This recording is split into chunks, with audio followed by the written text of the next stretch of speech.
پھر کیا یہ کافر اللہ کے دین کے سوا کسی اور دین کے طالب ہیں؟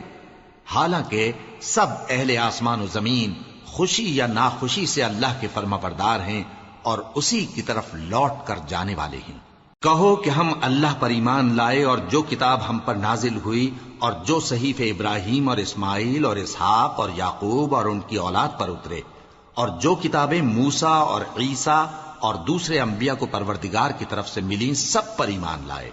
ہم ان پیغمبروں میں سے کسی میں کچھ فرق نہیں کرتے اور ہم اسی اللہ کے فرما بردار ہیں، اور جو شخص اسلام کے سوا کسی اور دین کا طالب ہوگا وہ اس سے ہرگز قبول نہیں کیا جائے گا، اور ایسا شخص آخرت میں نقصان اٹھانے والوں میں ہوگا۔ اللہ ایسے لوگوں کو کیوں کر ہدایت دے جو ایمان لانے کے بعد کافر ہو گئے